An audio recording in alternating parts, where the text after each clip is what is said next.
We have a massive energy crisis that's happening, guys, that needs to be discussed.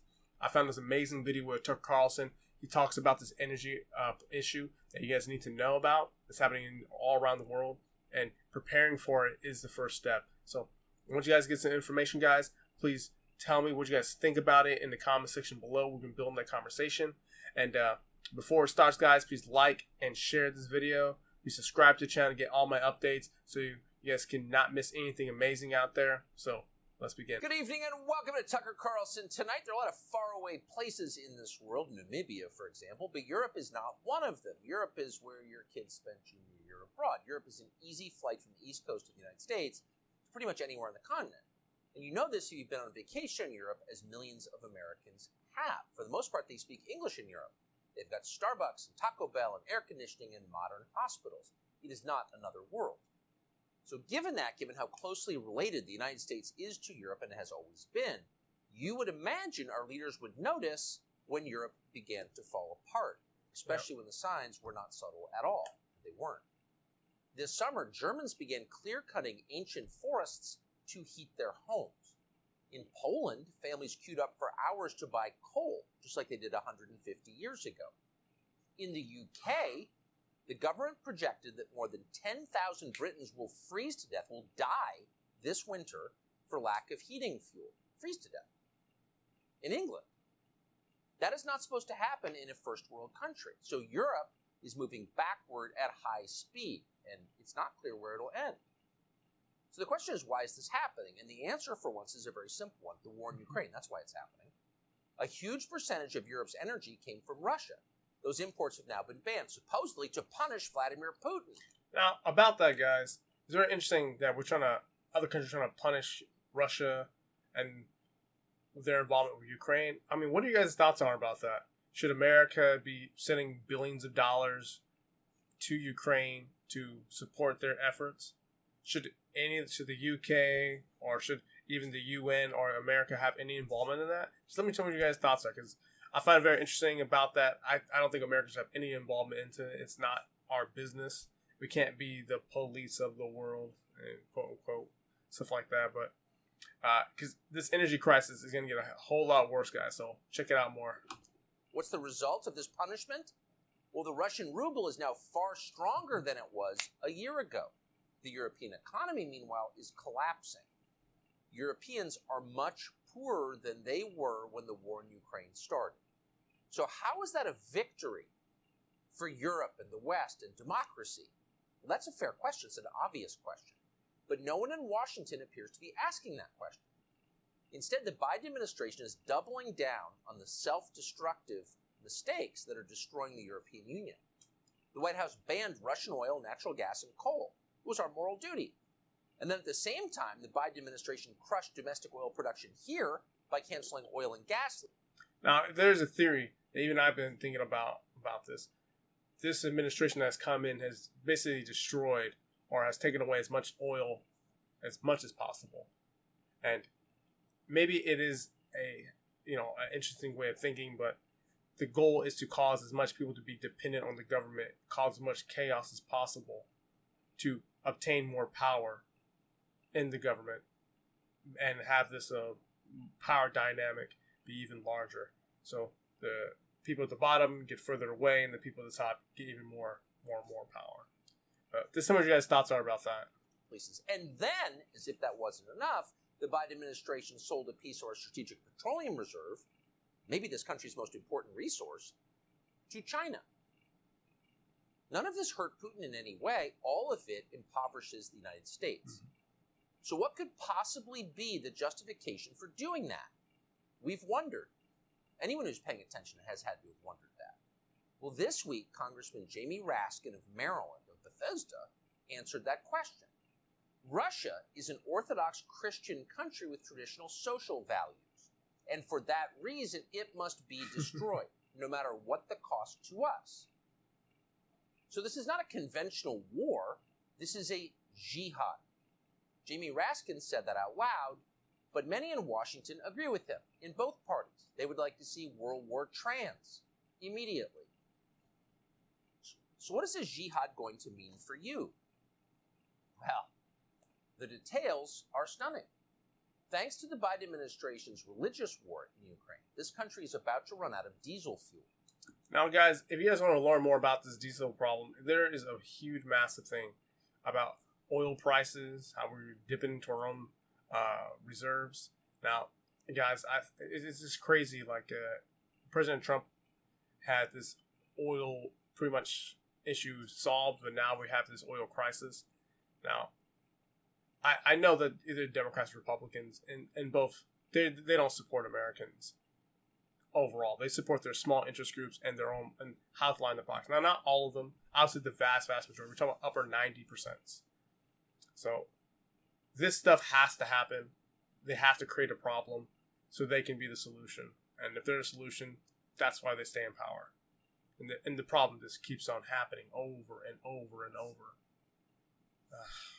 According to data from the Energy Information Administration, by the Monday of Thanksgiving week, that's 25 days from now, there will be no more diesel. So what's going to happen then? Well, everything will stop. That means trucks and trains and barges all unable to move. Farm equipment will shut down. There will be no deliveries because there will be no trucks. There will be no diesel generators. And then, inevitably, our economy will crash because everything runs on diesel fuel.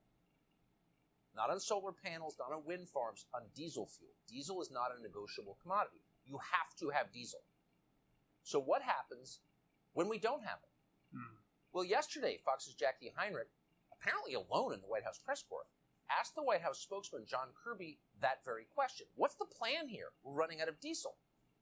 John Kirby, standing at the podium representing the White House, the President of the United States, the administration, the largest organization in human history, the executive branch of government, had no answer.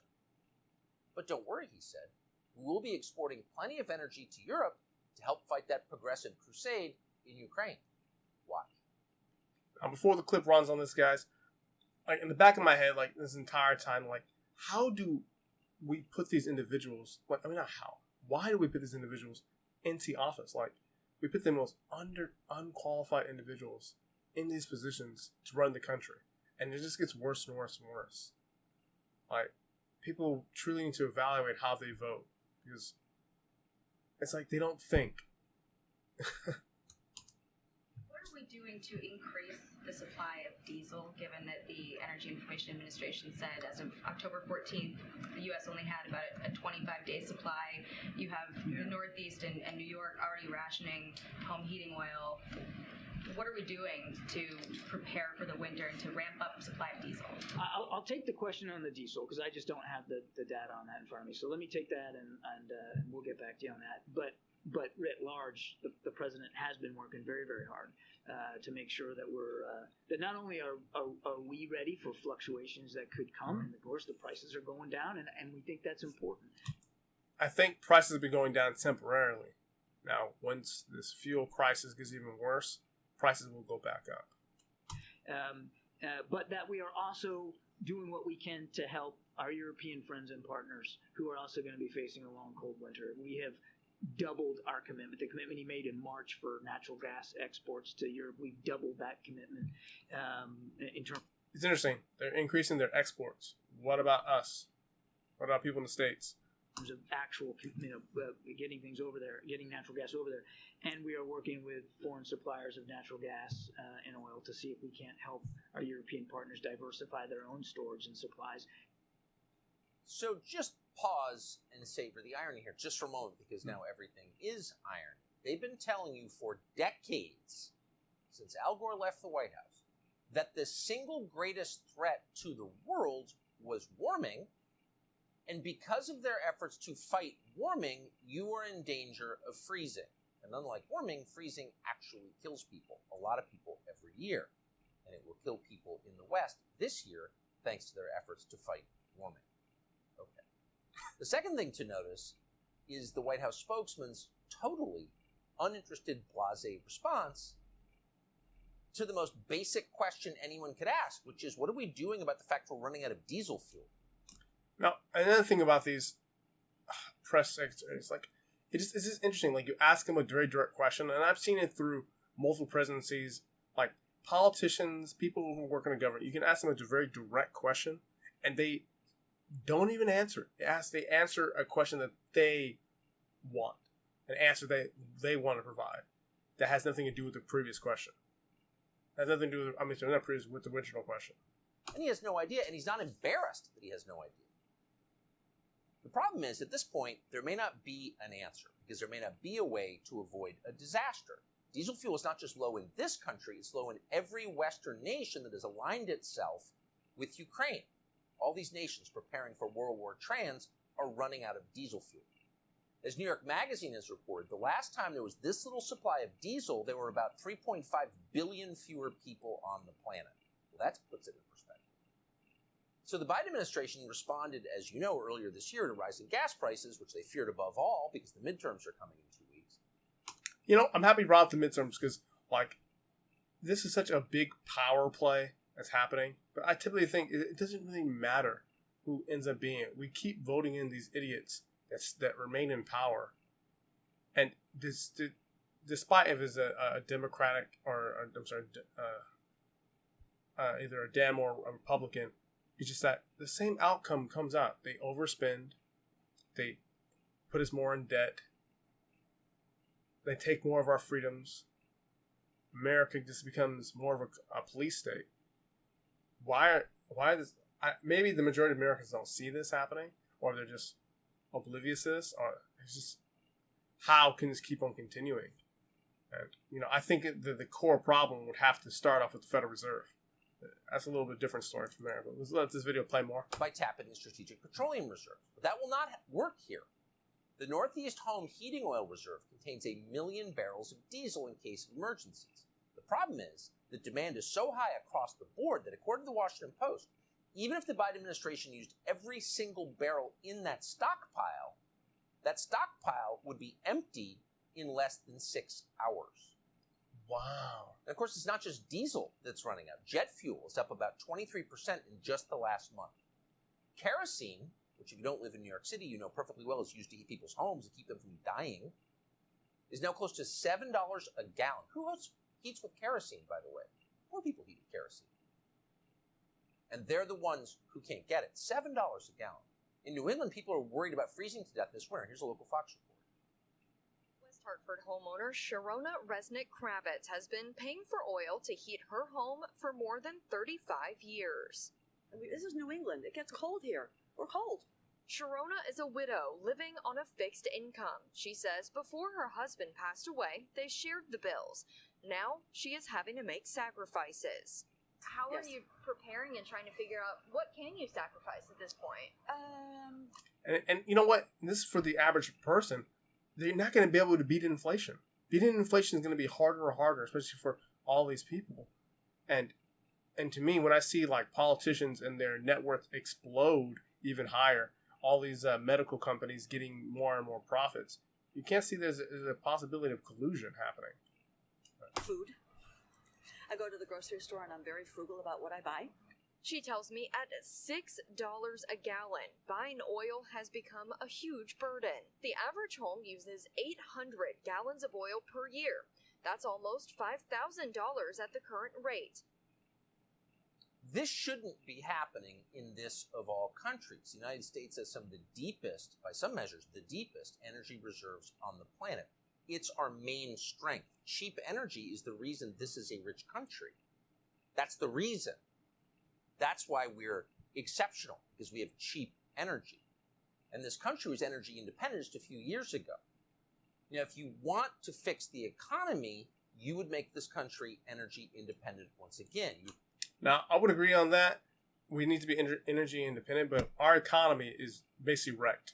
We have to crash and reset the markets, reset everything, because we have so much manipulation happening from the Federal Reserve, our government, central banks, banks in general, and these companies getting basically free money to keep them up, keep them alive. So this is why we have such a fraudulent system right now that, one, we don't have free markets, but it needs to reset. And this is going to collapse a lot of people's 401ks. This is going to destroy a whole bunch of things. But we need this reset. But besides the reset, we need a reset in government to remove all their powers so this doesn't repeat again. because 2007 was it was horrible. 2000, that whole reset then, but this is happening on a way grander scale. We haven't stopped quantitative easing. We've been printing massively since then. This is going to be even worse, and we don't understand. I don't think people can even fathom what's going to happen. But I think that this is going to lead to something even worse when it comes to government. More of a police state. But I'm going to run the video a bit more. Bring back cheap energy. That will fix the economy quicker than anything else. In fact, it's the only thing that will fix the economy. But the Biden administration, for whatever reason, has done the opposite, depleting our strategic petroleum reserve, for example. They just released another 15 million barrels the other day. Because they know that's running out, the White House is also begging foreign governments for help in the most humiliating possible way. Biden just went and begged the Saudis in secret for more oil. As the New York Times reported this week, Biden's top aides, quote, thought they had struck a secret deal to boost oil production through the end of the year. But then the Saudi royal family decided not to go along with it. They're not ramping up their oil production, they're doing the opposite. Saudi's oil minister is now telling the West to brace for energy shortages. Watch this. It is my profound duty to make it clear to the world that losing emergency stock may become painful in the months to come. Oh my gosh. How did Biden become president? You know what, guys? I really, this stuff just blows my mind. I know it's a long video, but I really want to show you this entire thing because I couldn't cut out a scene because they have so much in here to show you guys what's happening. And if you realize that you have to do something pretty fast to prepare for this, that you don't have a lot of time left. So an energy shortage is not really a debate over whether some dude should be on the girls' swim team. This is adult stuff.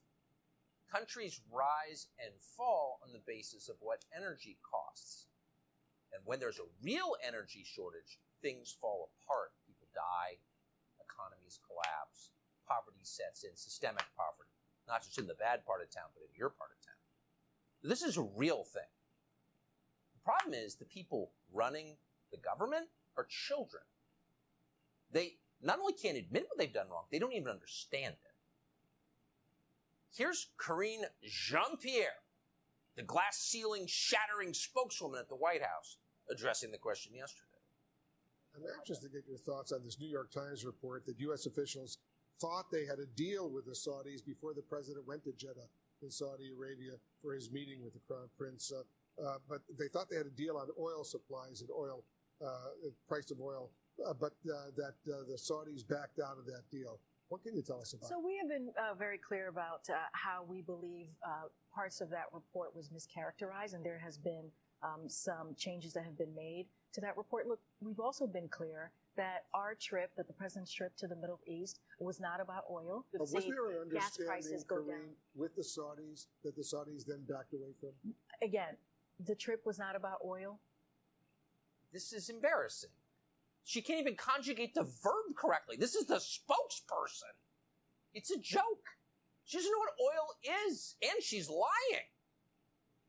They're all like that.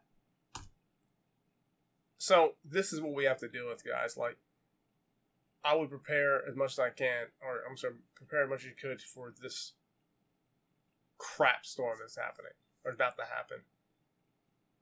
I made multiple videos about precious metals and stuff. That can definitely help out. I mean, maybe buy into ETFs or ETNs into oil. Maybe that can, or even into diesel. I mean, that'll help out. So if there's an increase, you at least have some extra cash for it. Possibility. I can make some extra videos about that, but the video's almost done, guys. These people are not capable of running a country this big and this complex, and that's why it's falling apart. Joe Biden is blaming gas stations for high prices. How's Kamala Harris responding to all of this? Well, she's responding to the diesel shortage by telling you diesel's bad. Watch. I have a particular fondness, I must tell you, for electric school buses. I love electric school buses. On a daily basis, 25 million children in our country every day go to school on those diesel-fueled school buses. And hundreds, thousands of school bus drivers are driving those buses. Okay. Which are then these people, these children, these adults, are inhaling what is toxic air. So the lady who never had children is lecturing you about children. The person who's never had a real job is lecturing you about energy policy. The woman who told you masks would stop COVID is telling you about diesel fumes and their effect on your body. This is a joke. The truth is these people are bumping right smack up against reality. Here's the reality. We have 25 days to avert. You know that movie, Idiocracy? This is where, like, America is getting into. Or not the world, it's into the world. Like, we don't put intelligent people into office. We don't have people like Dr. Ben. I wish he was the president. That'd be amazing. Dr. Ben Carlson. Or Thomas Sowell. That'd be amazing. But we have to have people like these in positions of power. How? Economic catastrophe. Catastrophe is what will happen if we run out of diesel fuel. That's more important than prosecuting a jihad in Ukraine. It's more important than World War trans. Everything depends on this. And we've got 25 days to fix it.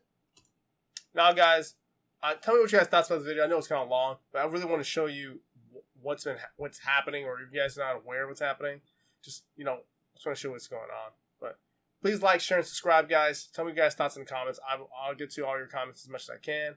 If you want to find more information about what I do, about anything about trading, investing, check my website out, AndreJMcClellan.com. But thank you, guys. Thank you for making it in. I'll see you.